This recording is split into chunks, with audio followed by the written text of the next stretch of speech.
All right, my rockin' red stars. Today we are taking a little trip to Italy. We are making ricotta gnocchi with guanciale, onion, and tomato mushroom sauce.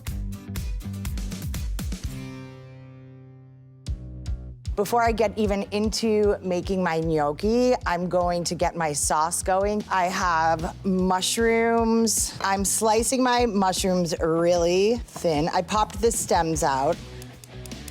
I have a dry saute pan, dry. I'm going to cook my mushrooms in batches because if I crowd the pan, they will steam and then they get that spongy texture that we don't love. I'm gonna give them some salt too. Here we go, I'm cooking mushrooms. All right, so while these are happening, I'm gonna look at my guanciale. So guanciale is cured pork jowl. The cheese. Oh. It's very fatty and it would act the same way that bacon or pancetta would. See, already, I'm starting to smell a really nice earthy flavor. We hit them with a little bit of oil. So we get a really nice browning. This is gonna take a sec, but it's worth the effort. And you see, like, as the water starts to come out of our mushrooms, that's like us taking the water out of the mushrooms and really concentrating that mushroom flavor and setting a really nice firm texture rather than spongy. All right, so see what I got? Like nice brown mushrooms. My beautiful mushrooms done. All of that right in my pan. We spread it out, nice even layer. We're gonna render the fat out of our guanciale so we have that beautiful flavor. Then I'm gonna cook my onions in the guanciale fat, add the tomatoes to it, and then my mushrooms back into it. All right, mise en place for my sauce, done. All right, give this a little love to readjust everything. It looks crispy and nice and golden. I'm gonna set these guys aside because if I leave them in there when I cook my onions and stuff, they will either get soggy or they will burn. But look, I wanna leave all that fat in the pan, all right? Because I'm gonna use that to cook my onions in. All right, a nice sprinkle of salt, a pinch of crushed red pepper in there, just a tiny bit more oil.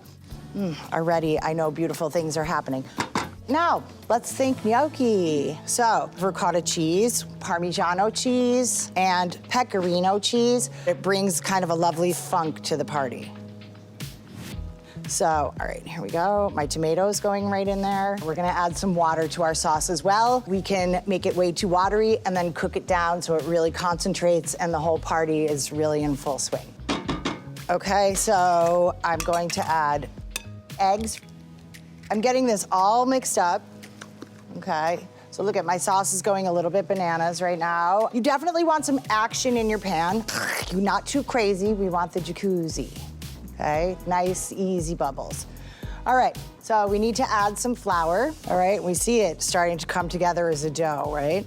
So then, when we get our dough to a nice consistency, I'm just kind of kneading it a little bit. I wanna make sure that when I'm doing this, that I'm not feeling any like super sticky parts around. We want like a dough that we can work with. All right, make some pieces like this, and we're gonna make snakes. Oh, okay. It is Play-Doh. We want the snakes to be in an even thickness all the way down. Got everyone really nicely coated with flour. Here comes the fun part. All right, and then you really want to get them all tossed in with flour. Lay them in a single layer on the flour tray. How about let's give our hands a wash as well? We have some exciting stuff coming up. All right, so I'm looking at the consistency of my sauce and I'm like, my, how she's changed. So now at this point, I'm gonna add my mushrooms back to my sauce. I wanna get that earthiness all nice and fused in there. When we think about pasta and sauce together, it's absolutely imperative that we cook our pasta in the sauce because then the pasta kind of absorbs a little bit of the sauce and they come together. And you want the right amount of sauce for the amount of pasta you have. You don't want to have like your pasta swimming in sauce. All right. Our pasta water needs to be salty like what? Okay. Yes, it needs to be at a rolling boil. We are gonna drop our gnocchi, okay, carefully. They need to come to the surface, float, and then you need to see them kind of puff up and swell, because that's how you know the egg that is in there has cooked through and the flour that's in there has cooked out. We can give this just a little bit of a stir to make sure no one's sticking together. All right, so come here, let's take a look at my gnocchi. See, they've come to the surface, but we wanna just cook them for another minute or so until we see them like nice and puffy and swollen. The Italians say sgonfia, which means to like puff up. Sgonfia. Right, all right? So we see, look at how they've gotten kind of nice and puffy right into our sauce. I'm gonna take a little bit of this pasta water. We wanna cook these together till we see how the pasta and the sauce have kind of united and become one. Now, remember these guys? Yeah. I'm gonna sprinkle some of them back in, and then I'm gonna save some for the top. So see how we're at a pretty good bubble here. Pasta and sauce looks like it's come together nicely. So now what I'm gonna do is I'm gonna turn this off. I'm gonna give a sprinkle of cheese and a nice big drizzle of olive oil. Mix it together kind of vigorously.